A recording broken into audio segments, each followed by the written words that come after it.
What's up? Welcome into your Buckeye Rush Hour for a Friday, August 2nd, 2024. Welcome in, everybody. Please pop in the chat, order your drinks at the bar, and don't forget to tip your waitresses. So today we have a loaded show packed to the gills with practice, observations, news and notes, fall camp intel from the first couple of practices, a lot of split squads, split fields. So guys all over the place, sweating profusely, I'm sure, into the grass of the campus. Anyway, pop your questions and comments, and we will get to those. And I'm going to kind of bebop and scat all over the place here. We're going to run through things that the reporters saw at practice, and then we're going to talk about things that Ryan Day said yesterday at his availability, and then Jim Knowles spoke to the media today. So we're going to run through some of the important quotes they had quickly. So as always, please hit like, make sure you're subscribed here on the YouTube. And if you're listening on podcasts, we usually put out the audio version of this live show later on or first thing tomorrow morning. So I would recommend, if you really want to get involved in the chat, try and catch us live 4:30 p.m. Eastern every week, every Friday. And then Sunday night, this week, me, Jeff, and Sean are back. All the live shows are back Fridays and Sundays, 7:30 p.m. Eastern for the TBC Weekly. This week, we're starting our preseason kind of schedule where we're breaking down every game, every opponent. We're giving score predictions, hard and fast. That's what she said. Score predictions by me, Jeff, and Sean. And by the way, I actually have a copy of the live chat from that same show a year ago, going into the 2023 season. And some people might be a little embarrassed. So that'll be fun. But anyways, let's get into it. Please, like I said, drop your questions and comments in the chat. We will get to them, and we'll go from there. So let's talk. 1 second. Let's talk Thursday. So Thursday, they started off with the split fields. They have 4 fields, and they split the squad up into groups of 4. So really, so they can get the young guys, the freshmen and the quarterbacks, a lot of reps. So it makes a lot of sense, but it's something you can't do for very long. You can't do this for your entire fall camp because you need the first team offense to get some cohesion and working together. The quarterbacks, the starting quarterback has to throw to the starting receivers. The starting O-line has to come together and work with each other in unison, So, and across the board, same for all positions. So we'll start with Tegra Shabola, one of the only position battle on the offensive line, really. Looks like so far, Tegra looks like he might be the top option for the right guard position. He turned some heads in day one. The physical ability of Tegra has never been an issue. And the same with we hear this a lot with all the players that maybe take a little longer to develop. Tegra's going into year 3 now. But he's that first off the bus kind of guy, It has taken some time for him to get comfortable, learning the responsibilities of being a regular in the rotation. It's taken some time. So it looks like he's ready for a significant jump for the Buckeyes right now. It's tough for O-line to practice without pads and when you're not in full contact. So it's really hard to gauge who's doing well, who isn't, because you're really not blocking. But he took regular snaps at right guard next to Josh Fryer. So Carson Hinsman did miss the first day with an illness, but he was back today. Switching over to the wide receivers, Jeremiah Smith, Carnell Tate, they made plays as usual. Nothing new here. Jeremiah Smith's big spring wasn't a fluke, in case somebody was worried about that. He picked up right where he left off with the most exciting catch of the first practice on Thursday. He made a contested catch of a deep ball down the right sideline. Carnell Tate had a handful of jaw-dropping catches for the Buckeyes. He had a leaping snag on a downfield shot. So Tate and Smith still have to prove they can deliver the fireworks in real games, of course, but they are lighting it up in practice. Once again, the Buckeyes have a group of receivers with the highest upside in the country. There's no doubt about it. And, oh, by the way, don't forget about Emeka, the senior, and former 1,000-yard receiving yards guy. Let's talk about the will linebacker spot now. Sonny Styles spent most of day one next to Cody Simon at the will, running with the ones. So Styles was with the complete starting group on defense when they came together as a starting unit. So there's plenty of time for that to change. There may be more rotation of CJ Hicks into that will position, but Hicks spent most of the spring with the first team during open practices. So now Sonny is playing the will linebacker position, and it seems to be a more natural fit for his athleticism and his size. A lot of people thought it might take time for him to transition down to be in a role closer to the line of scrimmage, but CJ is going to have a role regardless of how things play out. I'm not saying Sonny is the starter yet. Both these guys have had their run with the first team defense. We'll see how it plays out. So Friday, today, you had split field, split squad practice again.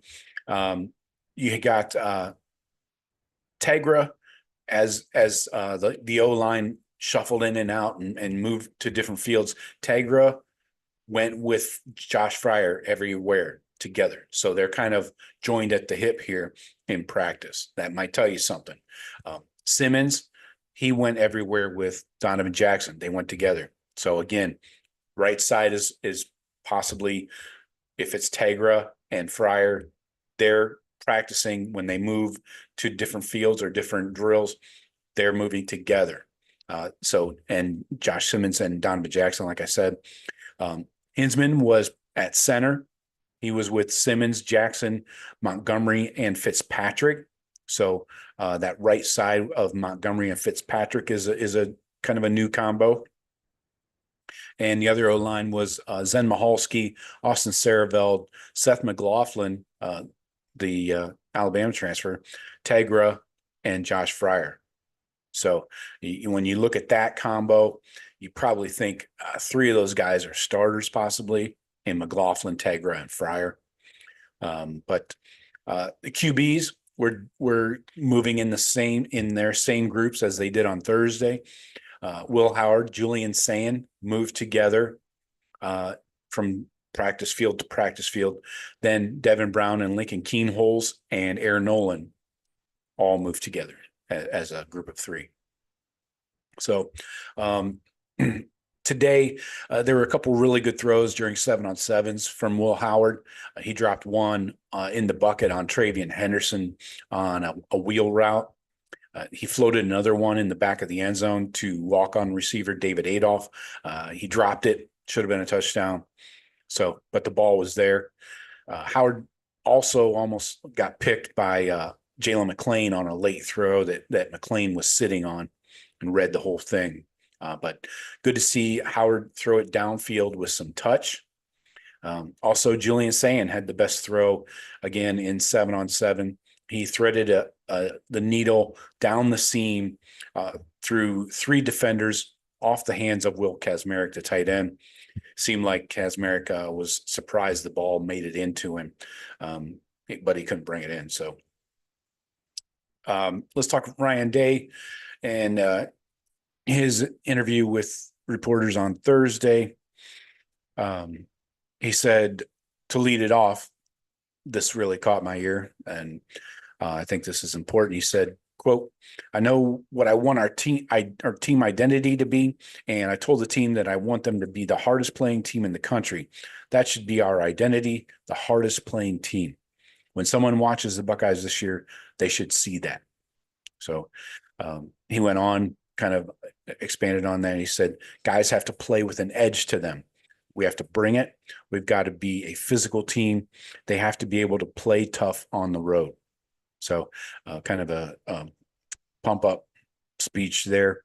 But moving on to other things here in his media session, he said on the expansion to 105 scholarships, he said they're making plans for the move to 105, but he wants 120.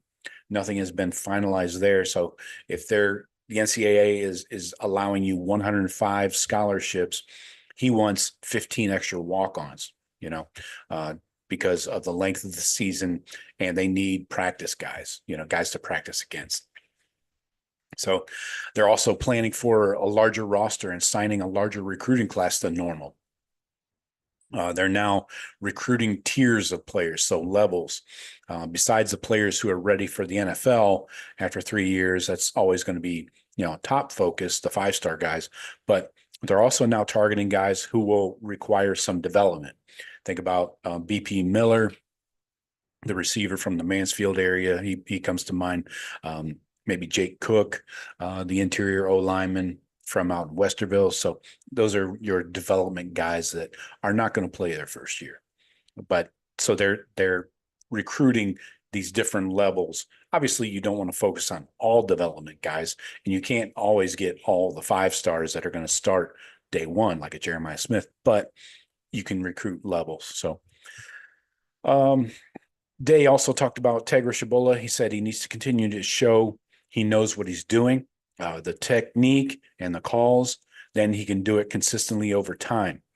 He's shown that as well. So again, Tegra, like a lot of these guys, they got to do it consistently. They got to show that they know what they're doing consistently before they can get on the field as a starter.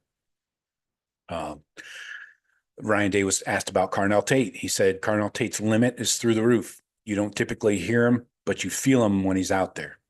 He takes pride in his route running. He's well prepared. He's tough. He showed last year he can do it. He needs to be a major contributor this year. On the QB battle, he said he would like to have the QB settled after the first week or two, but you can't force it. And it never happened last year. That was pretty obvious to all of us, right? So just cruising through some other quotes here. We'll get to Jim Knowles in a sec. He talked about James Peoples and Sam Williams-Dixon. He said they need to be able to play. If we can be 4 deep there and stay healthy, we'll be great. On Jeremiah Smith, he said, I'm going to try not to put too much out there about J.J. Smith until he's played a game. He's talented and humble. It's special. In case you didn't hear this week, Court Williams retired. I believe it was yesterday. Ryan Day said he was disciplined immediately. He's been a leader, but has been decimated with injuries. It was hard for him to step away. He will always be welcomed here. Of course, when you have 3 shoulders and a few knees, 3, maybe 4 shoulders, maybe 4 knees, something like that, a combo of 3 shoulders and 4 knees, something to that effect, surgeries over his career. On Josh Simmons, Ryan Day said, Josh Simmons can do some things that most can't. He's very, very skilled and talented. The offseason has been a difference maker. From a year ago, they're light years away from that. On the quarterback's performance today, he said yesterday, they looked more fit and stronger. They moved better from the spring. The ball came out with more pace today. They had better understanding of the offense. Now they can huddle with the in-helmet communication. And he said, quote, our guys have to learn how to say it in the huddle. So repeating what the coach says that they hear in their helmet, repeating the play, and not just repeating it, but knowing what's going on, obviously. He said they handled all of that very well. On Jermaine Matthews, he said he's working in at nickel because he has quickness, twitch, and he's competitive. He has to continue to build discipline in his life. So maybe he's a little bit of a wild card there off the field, but the talent is definitely there. So we're going to need Jermaine Matthews at some point. If somebody goes down, whether it's slot or outside, he's going to be the next man in. Brian Day was asked why there was no recruiting event in the month of July at the end of the month last weekend. He said they talked about it, but they went 4 weeks in June with no days off. He said he felt they could use some time off. So that's why you didn't see, David Sanders on. I mean, David Sanders was invited. I mean, he's always welcome to come to campus, when there is open visitation, but they did not have an event. So I don't think it's that big a deal. If a kid is deciding where he's going to go because of a weekend recruiting event, does he really have his priorities in order? I don't think David Sanders is that kind of guy. So moving on, did you ask Will Howard to change his body? He looks different and he's moving different. He's dedicated himself in the offseason. He lost weight and then put on good weight. So he did come in a little hefty. He was like 240. Has Will Howard been more accurate since his arrival was the question. Yes, he was more accurate and there are more zip on his throws. So that's Ryan Day. Let me take a drink of water and we'll get into Jim Knowles here real quick. I'll get to your comments after we catch up with Coach Knowles here. Jim Knowles was asked about Sonny Styles. He said Sonny has proven to be a guy you can count on in the big moments. He's gained weight and strength. He's well respected by everybody. You just see a lot of production from him, and he's a guy who understands football. You see that a lot, just my words, with guys who are the kids of longtime football players, whether they were just college players or like Lorenzo Styles Sr., who played in the NFL and everything, had quite a long football career. You see these kids of them pick up the game, and some of the instincts are there. They pick it up more quickly. So anyways, going on, Jim Knowles said they can get better at the presentation of the defense. Are we showing what we're playing? Are we disguising enough? So that's one way he hopes to improve the defense this year. Maybe they were too obvious in formations, last year. He said they need to be more aggressive in blitzing. They want to be top 5 in more categories. They want to get the D line in more one-on-one situations, which when you blitz, that gets the D lineman in one-on-one situations. So he talked about the competition at will linebacker. In a 4-2 scheme, they're both neck and neck right now, talking about C.J. Hicks and Sonny Styles. He's looking at ways to get all 3 linebackers on the field. On the depth at nickel, he said that concerns him a bit. Lorenzo Styles Jr. has been banged up. Jermaine Matthews and Denzel Burke have both been taking some shots at the nickel. So just filling in there. He said they want to play more multiple, but have more attacking calls out of the base look this year. So again, blitzing, but out of the base defense. Jim Knowles said they were good in lack of explosive plays last year, but not as good in sacks and TFLs. They want to improve those numbers. He talked about the depth of the defensive line. He said, you'd like to have 6 defensive tackles. Keep an eye on Caden McDonald. He can be a real force. Okay. So outside of maybe Jason Moore, Hero Canoe, those guys, keep an eye on Caden McDonald. He said they have good defensive end depth right now.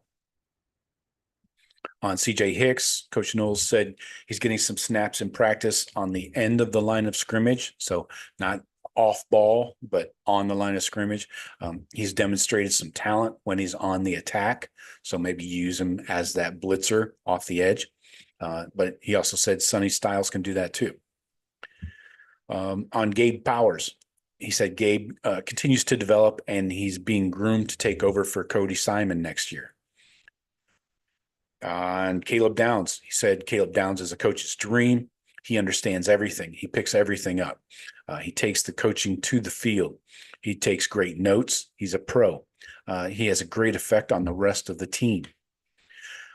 On Taiwan Malone, going back to the defensive tackles, he said Taiwan is absolutely pushing for playing time. He said, I've definitely seen improvement. We'll see more when we get the pads on. That's a very physical position.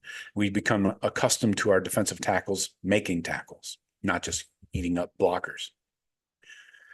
On the jack position, he said the jack position is there right now, but with that team, it's not the answer for this team right now. They'll keep it in their back pocket.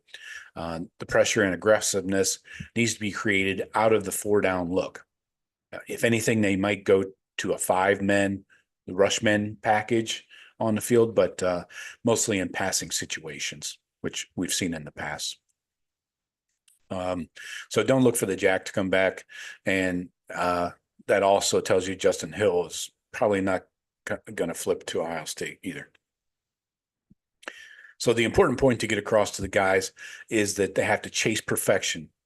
Coach Knowles said, we have to chase perfection. You'll catch excellence in the process. We have the guys to really reach for perfection. On the right time for aggression, he said, even when things are going good, we need to take some chances still. On Jermaine Matthews, he said he's already shown the coaches that he can play in big moments. He started last year against Penn State and they went right after him. He's also shown he can be a gamer. That's why he's getting some time at nickel. Calvin Simpson-Hunt, the other corner from the 23 class, had a good day today, but needs to continue proving himself. Winding up here, a couple more from Coach Knowles. On only forcing 11 turnovers last year, he was asked, how do you produce more this year? He said they're tracking the attempts to punch the ball out or matching the hand of the quarterback. They're tracking all these things with like an elaborate point system. So are you doing all the things you need to do to create a turnover? It's definitely a point of emphasis. Remember last year in fall camp, it was hands-on balls. I think I ran that into the ground a few hundred times. So this year they actually are putting a point system together for what it's worth. I don't know. At least it makes a competition out of it. He was asked about Jack Sawyer and where he saw Jack take that leap. And Coach Knowles said confidence. At the end of last season, he was more confident. You can see how serious he is about his craft. He is really advanced with the next level stuff. He has blossomed under the system. On Arvell Reese, he said Arvell is talented. Will he be a Will or Mike down the road is the question. He's made great strides. How will he fit in this year? He says Coach Knowles doesn't know. We've got to get him in those game reps to see how he handles it. Will be interesting to see where they start him off. I would imagine they'd start him off outside linebacker since they have Gabe Powers backing up Cody at the middle. But last question for Coach Knowles was on Jeremiah Smith. He said he's shown right away that he can handle everything you throw at him. If you put him in one-on-one situation, even against our best, you're kind of holding your breath. Great talent and great maturity. So, okay, let's get into the chat, see what's happening. All right. As you're coming in, folks, please don't forget to hit that like button. I really appreciate it. It means the world to me. Being sarcastic right now. Anyway, let's see. Starting off from the top. Billy, first man in. What's up, Joe? What's up, Billy? Hope you're doing well. Travis, what's up, Travis? Been a while since we've seen you. IO to you, Travis. Odysseus says OH. Billy says IO. Travis says, I'm buying tickets for me and my dad to go to the practice in the morning. Do you think the VIP tickets are worth the extra $200? I don't know what the VIP tickets entail. If you get closer to the action, maybe it's worth it. Maybe if you want autographs, you can probably get up there on the fence and get some autographs, high fives and stuff with the players and coaches. So if that's important to you, yeah, I'd say it's worth it. Christopher, what's up, Christopher? How you doing? Um, Odysseus says Tegra should have a great footwork. He played soccer. Yeah, that's a good point. Um, he's a monster, man. He's freaking huge. Yeah, he Tegra Tegra should have all the tools. You know, that consistency. You know, again, we talk about it all the time with these guys. I feel like I'm a broken record sometimes, but being consistent is what the coaches are looking for. So, um, Christopher said Donnie looked like a beast moving that sled today. Yeah. He's gotten stronger and stronger, man, every offseason. Donovan Jackson, he is, he's, he looks, you can see the muscle, you know, especially when they have interviews, he's just wearing a t-shirt or something. He's really, his upper body's gotten more muscular. Jeremiah says, "Hey there, Joe. If I'm not mistaken, we have 22 days till the college football regular season kickoff. Let's go Buckeyes." I think you're right. Week 0 does start pretty early. Was that Florida State, Georgia Tech over in Dublin, Ireland? I think that might be one of the first games. So yeah, you are right, Jeremiah. Good to see you. Travis says, quote, VIP viewing area and access to the family friendly fan fest. It sounds awesome. That's what the extra 200 is for, huh? Seems like might be worth it. I think you definitely will get some player interaction and coaches, you know, they'll come along the fence line and stuff. So I think it might be worth it. Yeah. It'd be pretty awesome. Odysseus says this is a money year for Donnie Jackson. Yeah. After last season, things didn't go so well for him. He had 2 new starters on each side of him. Hinsman might have made him look bad at times. And then Josh Simmons was the new guy, you know, just came in, in May of last year, I think. So, yeah, Jackson really was kind of screwed with the 2 new guys around him last season, anyways. Billy says, "Cool, Travis. Money going to a good cause." Yep. Billy says Knowles basically said today they don't need to use the jack this year. Exactly. That's exactly it. And that's exactly why we will not be getting a flip from Justin Hill down in Cincinnati. So sucks, but it sounds like, I mean, pretty obvious that he's not going to institute the jack position this year. So there's no chance for anybody to see it on tape. So you can't recruit to it, you know? So whatever. Keep it moving, I guess. But yeah, that's what he said. Travis says, while Larry Johnson is here, I doubt we use the jack very much. I think that's part of the problem. That is the speed bump in the road right now for the jack position. Who knows? Maybe next year, right? Famous last words. Maybe next year. But I agree, Travis. I think Larry Johnson and Jim Knowles never saw eye to eye on that, and I don't think they ever will.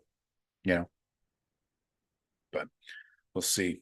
Billy says some guys' body's just not meant to play football. Yeah, that's true. Uh, Odysseus says, hope to see 3 straight shutouts to open the season. That would be nice. That would be nice. Speaking of Sunday night, in case you missed it, me, Jeff, and Sean are predicting the final scores of every game on the schedule. It's always a fun episode, popular with everybody, and you guys can get in there. I'm going to record everybody's predictions for every game. Some hilarious predictions last year. Some really good ones. Billy says, seems like Coach Mick has kicked up the strength and conditioning. Yeah, I think so. I think everybody's in top condition. Odysseus says, kind of strange matchup for Dublin, Ireland. That's what I was thinking. None of it makes sense, you know. That's exactly what I was thinking. I got a question for you guys. So that remember we were doing the team win totals matchup head to head. So we did like Bama versus Michigan. Who's going to win more games in the regular season, right? I think we came out with Bama winning that one easily. That was the overwhelming majority. All right. So this week I got one for you. Oregon versus Texas. Let me drop it in the chat.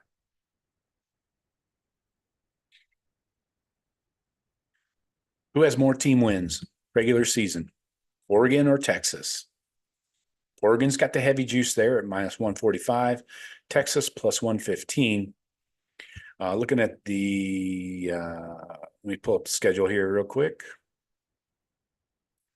Right quick. Texas. All my exes live in Texas. Oregon. What do you guys think about Oregon? I heard a podcast of theirs talking shit recently, saying that they don't want Ohio State to say their name. You know, they want to be called the team out west, like we call Michigan a team up north. It's a little early to be glossing yourselves. Let's just put it that way. Okay, let's run through the schedule here. Oregon, they got Idaho at home, Idaho at home, Boise State at home. They go to Oregon State, then to UCLA, home against Michigan State, home against the Buckeyes, at Purdue, home against Illinois, at the Cheaters, home against Maryland, at the Badgers, home against UW, Washington, who Dan Lanning can't seem to beat. All right, so think about how many wins you got there. All right, here's Texas's schedule. Home against Colorado State, then at the Cheaters, home against UTSA, home against UL Monroe, home against Mississippi State, home again, or not home, the Red River shootout against Oklahoma, technically not home. Home against Georgia, big one. So she said, at Vandy, huge monster game there, right? Home, not home, cocktail party against Florida. No, wait, who the fuck am I talking about? Sorry. Home against Florida, at Arkansas, home against Kentucky, at A&M. So think about how many wins you got there. You know, you got the Cheaters, Oklahoma, Georgia. Those are the big ones. Can somebody else sneak up and surprise them like an A&M or something? I don't think so. I think they probably got one loss to Georgia is what I'm factoring there for Texas. And going back to Oregon, I got 2 losses for Oregon, Ohio State and Washington. Let me know what you guys think. I will hit the chat.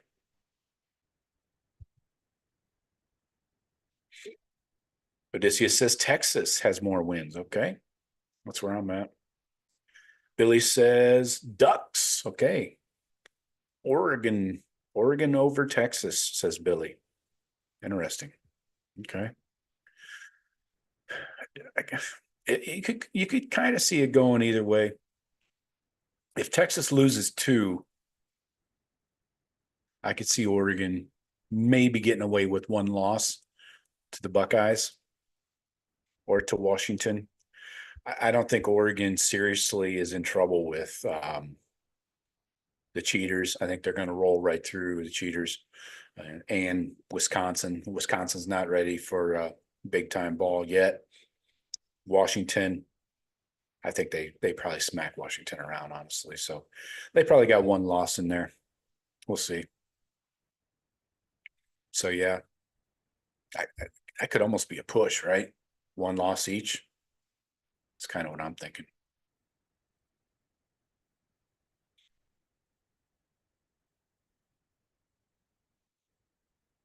get back to the chat. You guys can hit me with any questions or comments, anything you want to talk about. You want to talk any recruiting? It's kind of a touchy subject right now.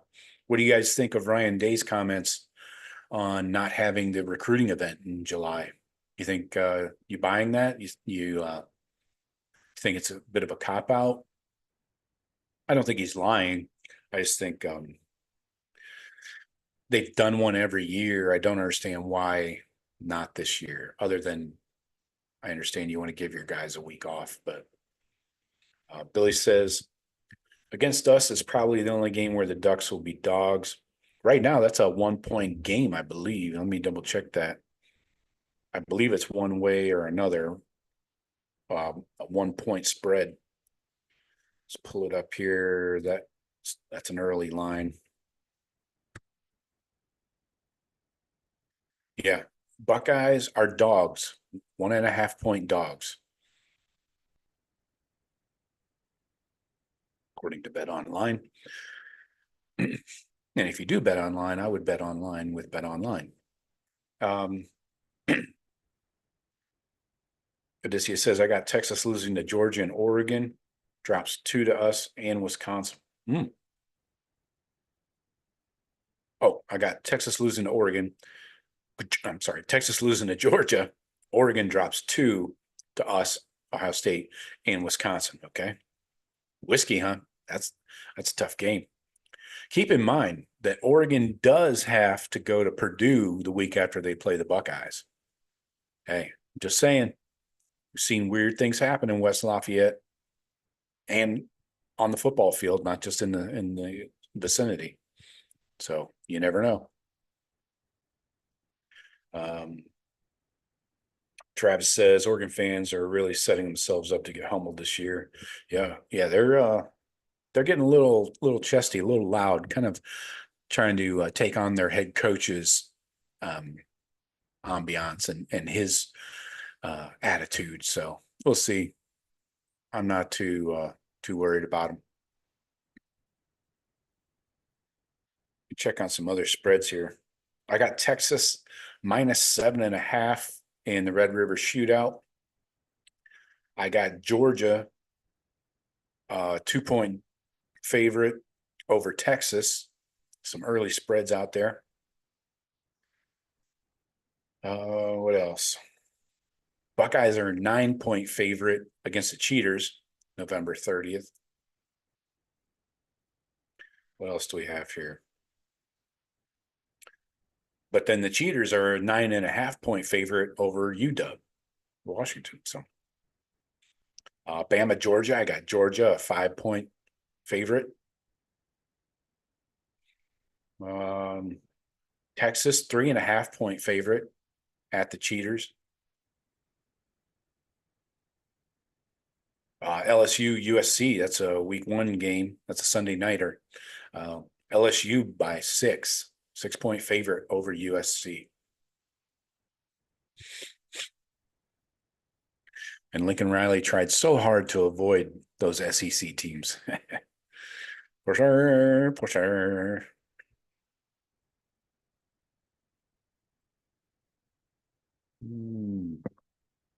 What else we got here? Early lines. Buckeyes are still 50.5-point favorites over Akron. Jesus. A lot of early lines coming out for week 1. Penn State, 10-point favorites at West Virginia. Georgia is now up to 14-point favorites over Clemson. Looking good. I hope Clemson does not win the ACC. I don't think they will this year, but I really don't want to see them in the playoffs. I play them. I'm not afraid of them. I don't want to see Dabo's goofy ass on TV because he just uses it for a platform to talk his hillbilly nonsense. Odysseus says, I think the Cheaters drop a game either at UW or at Illinois. Oh, okay. The Burt Bielema takedown. He almost got him last year, man. Bielema almost got him. Made a ball game out of it late. Blake Corum got dinged up in that game. That was the week before the Buckeye game.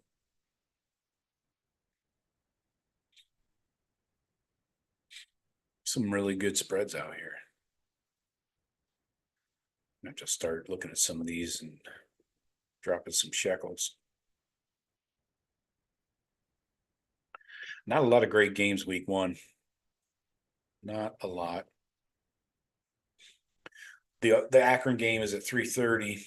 Ohio State Akron. I mean, you're really just watching that to see how Will Howard does, and then all the young guys, how many freshmen will get in, guys that are lower on the depth chart, guys.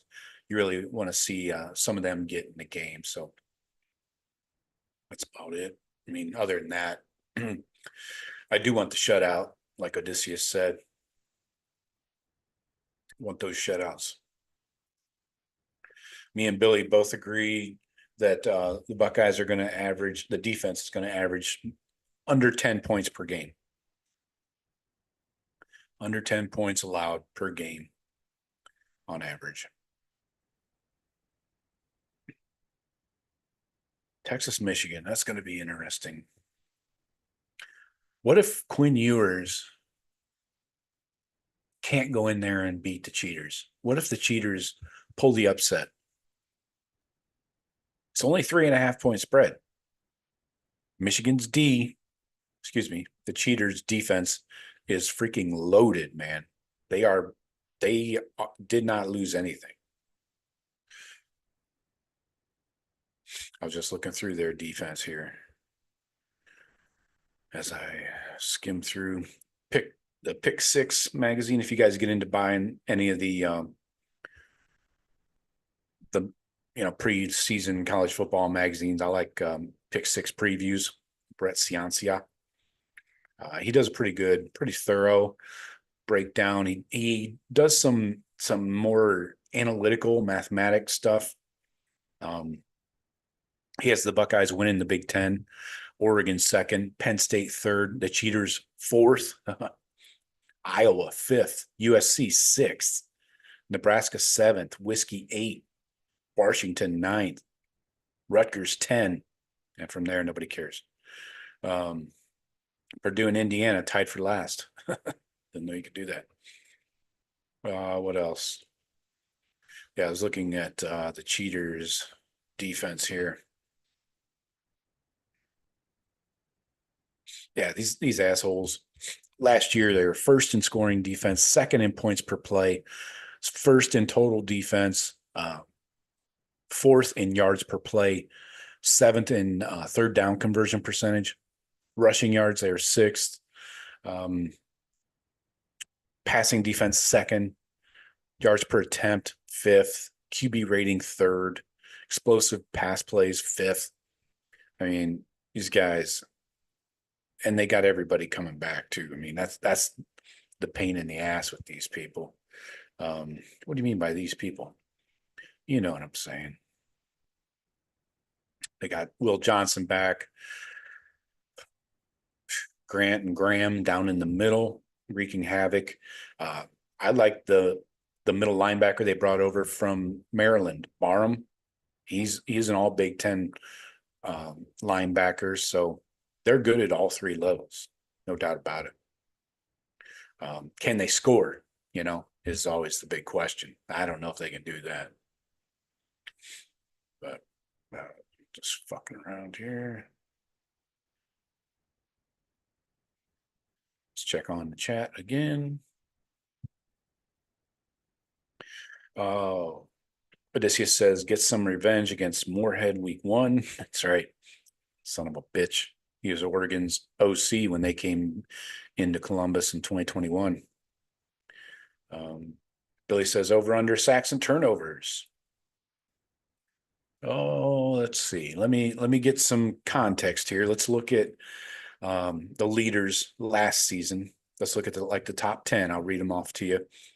Who led the country in sacks and turnovers? Takeaways. So takeaways per game. Please make sure you're sitting down for this one. Yeah, my BG Bowling Green Falcons led the nation in takeaways per game, 2.3. Hello. Clemson was also at 2.3 though. Oklahoma 2, UNLV 2, Maryland 2, Cal 2. Why are all these garbage teams up here with the takeaways? K-State 1.9, NC State 1.9, UCLA 1.8, Notre Dame 1.8, Penn State 1.8. So let's say 2 is top 5. So then I say Buckeyes will do probably 1.9 takeaways per game. Where's the sacks? I don't have sacks here on this freaking website.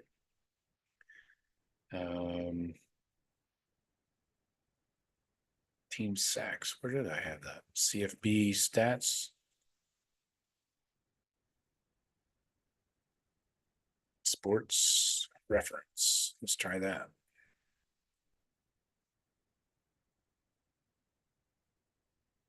Leaders.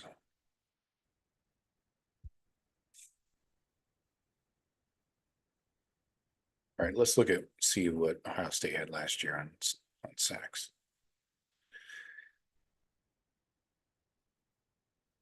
One second. I know this is exciting stuff. I can't tally these up. They got them. All right, 1, 6.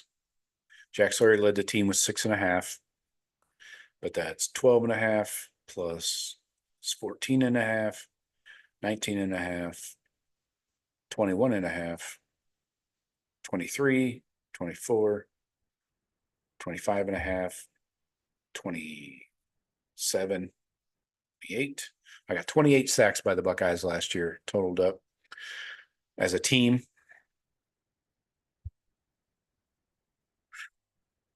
I think we're going to be better. I don't know how much better. Team sacks. Let me see if I can find team sacks who led.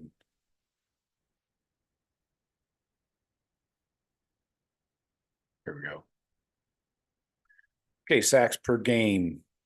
Penn State 3.8 led the nation.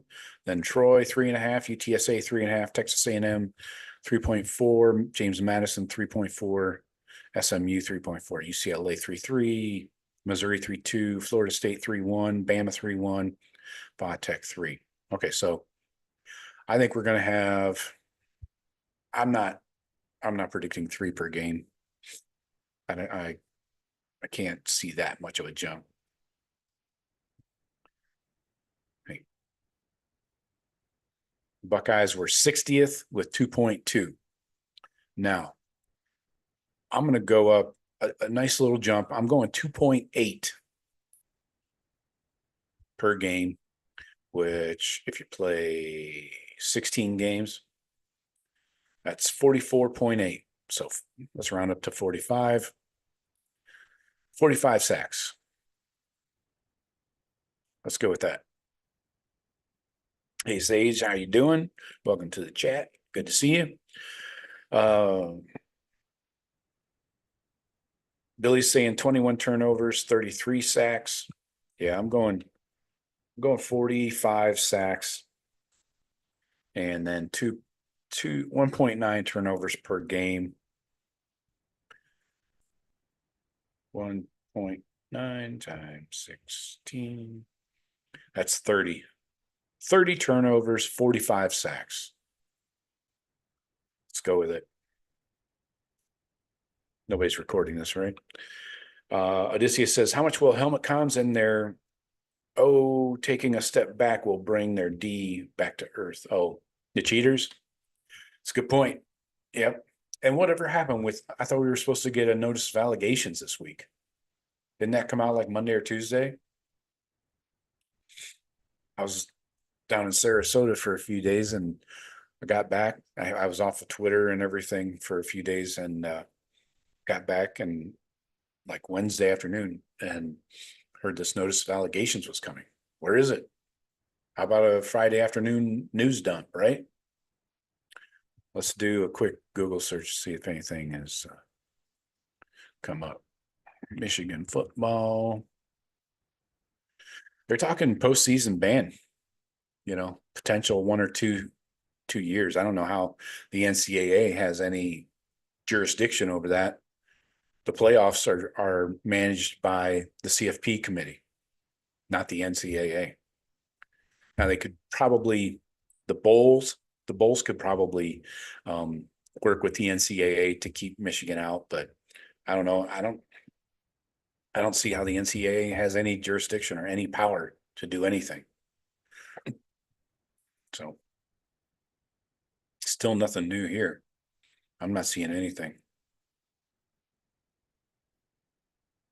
Let me check some message boards real quick, see if there's any latest news. No, nothing yet. It's a lot of speculation, rumors, and innuendo.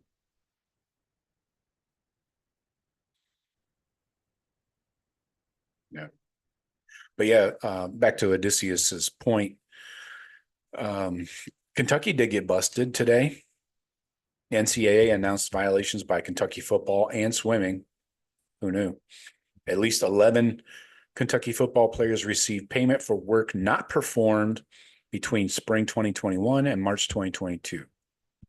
Kentucky agrees to vacate records of games in which they played while ineligible, plus 2 years probation. Does anybody care? If Kentucky vacates wins in a forest, does anybody hear it? I don't think so. Yeah. That's exciting. So no, nothing new on the cheaters front.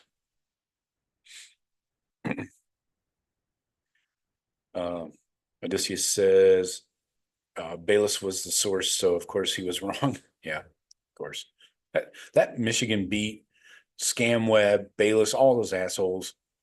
They're the worst, man. They get nothing right ever. Troy, what's up, Troy? He says, LOL, some schmucky Michigan site had inside sources. Yeah, shocker, right? Odysseus says, not only is he a cheater, beat clown, but he writes for On3. Oh, yeah. On3 is another beauty, that network. Yeah. Shocker.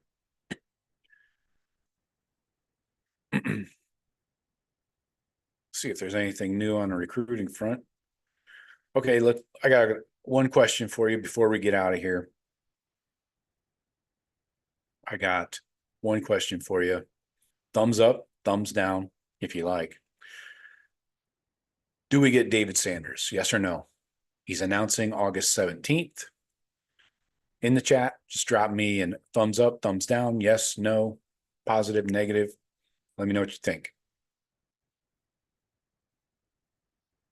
I'm still point flip, honestly.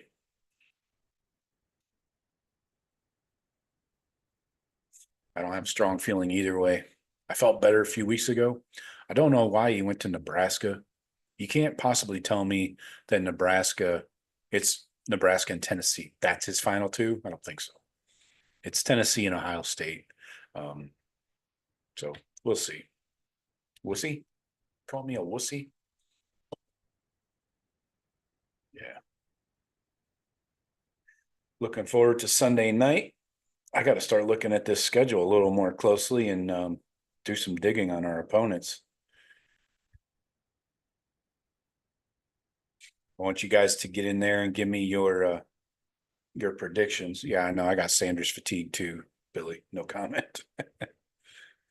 I thought you might want to talk some Cruden, Billy, or putting Justin Fry on a spit. Do you like his head on a platter? God, I am so sick of these freaking spam texts from all these political assholes. Whew, can't wait to listen to over with. I'm getting calls, texts, everything nonstop all day long. Jeremiah says thumbs up. There you go, Billy. Odysseus says thumbs up. All right. I like it. You guys are starting to sway me. Troy says, I got no feeling either way on Sanders. All right. Middle of the road. Yeah. kind of in the same boat as me. But yeah, Sunday night, it's always a lively show when we predict the scores of the entire schedule, just the Buckeyes. And we're gonna revisit last year's predictions. I was looking through them today. I copied the entire live chat of last year's show. Stephen Cherry, Stephen Cherry, he's not one to shy away from a prediction. He said Devin will be QB1. He was the first prediction of the night, and it just went downhill from there. What else? There's some really good score predictions. People were Ryan Day's beard. He had some awesome ones. Derpy Entertainment had a good one. A lot of people asking who QB1 is. Stephen Cherry says Lincoln Knowles is going to be an elite future QB1. That's a hefty statement. We were talking about Gary Danielson for some reason. Jeremiah, here's one from you. You picked Ohio State 55-3 over the Cheaters. Oh no, that was over Indiana. 55-3 over Indiana. You called them losers. The losers. Nice. Good one. Matthew, what's up, man? Good to see you. Just about to head out the door, but Matthew says the only team I'm worried about is Oregon. Penn State is loaded, but we match up better. Good call. Lincoln will transfer. Okay. Could be. Very possible. Very possible.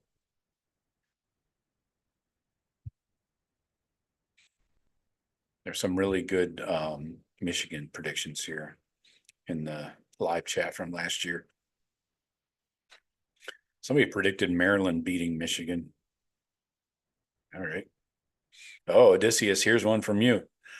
Bucks beat Illinois 24-0 in the Big Ten title game. Unfortunately, that did not happen. Brian Day's beard, he was a beauty. Had the Buckeyes 42-31 over Michigan. Unfortunately, that didn't happen.